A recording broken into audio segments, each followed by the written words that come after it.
ದಕ್ಷಿಣ ಕನ್ನಡ ಜಿಲ್ಲೆಯಲ್ಲಿ ನಡೆದಿರುವ ಕೋಮು ಗಲಭೆ ಪ್ರಕರಣಕ್ಕೆ ಇವತ್ತು ಮತ್ತೊಮ್ಮೆ ರಾಜಕೀಯ ಸಂಘರ್ಷ ಸಾಕ್ಷಿಯಾಗುತ್ತೆ.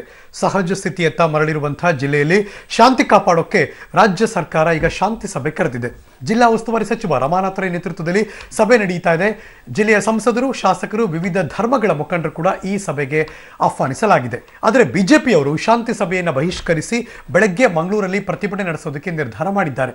ಆದರೆ ಕೋಮು ಗಲಭೆ ಹಿನ್ನೆಲೆಯಲ್ಲಿ ಮಂಗಳೂರು, ಬಂಟ್ವಾಳ, ಸುಳ್ಯ, ಪುತ್ತೂರು, ಬೆಳ್ತಂಗಡಿಯಲ್ಲಿ ನಿಷೇಧಾಜ್ಞೆ ಮುಂದುವರಿಯುತ್ತೆ.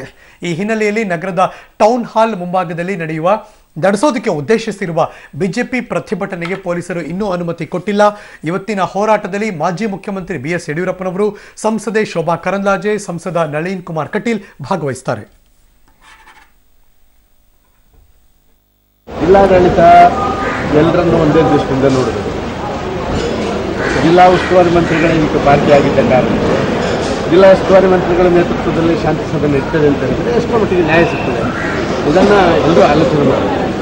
ಯಾರೋ ಒಂದು ಹೈ ಲೆವೆಲ್ ಇಷ್ಟು ದೊಡ್ಡ ಘಟನೆ ಆದಮೇಲೆ ಜಿಲ್ಲಾ ಮಂತ್ರಿಗಳೇ ಈ ಘಟನೆಯ ಕಾರಣ ಅಂತ ಹೇಳಿದರು. ಎಲ್ಲರೂ ಹೇಳುವ, ನಾನು ಮಾತ್ರ ಅಲ್ಲ, ಎಲ್ಲರೂ ಲೋಕವೇ ಹೇಳುವ ಹಿನ್ನೆಲೆಯಲ್ಲಿ ಮುಖ್ಯಮಂತ್ರಿಗಳು ಬೇರೆ ಅಪ್ಡೇಟ್ ಮಾಡಬೇಕಾಗಿತ್ತು. ಅಲ್ಲಿ ಒಂದು ಶಾಂತಿ ಸಭೆ ಕರೀಲಿಕ್ಕೆ ಮತ್ತು ಒಂದು ರೀತಿಯಲ್ಲಿ ಯಾವೆಲ್ಲ ಸಂಘಟನೆಗಳ ಹೆಸರು ದಿನನಿತ್ಯ ನಾವು ನೋಡ್ತಾ ಇದ್ದೇವೆ, ಆ ಯಾವುದೂ ಸಂಘಟನೆಗೆ ಹೇಳ್ತಾ ಇಲ್ಲ.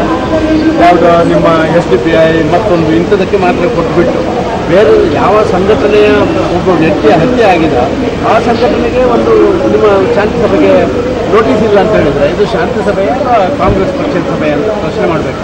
ಕಾಂಗ್ರೆಸ್ ಪಕ್ಷದ ಸಭೆ ಆದರೆ ನಾವ್ಯಾಕೆ ಹೋಗ್ತೇವೆ? ಆದ ಕಾರಣ ಇದೊಂದು ಶಾಂತಿ ಸಭೆ, ಅದು ಶಾಂತಿ ಸಭೆ ಅಂತ ಕರೆಸಿಕೊಳ್ಳಲಿಕ್ಕೆ ಸಾಧ್ಯ ಇಲ್ಲದಂಥ ಒಂದು ಸಭೆ ಅಂತ ನಾನು ತಿಳ್ಕೊಳ್ತೇನೆ.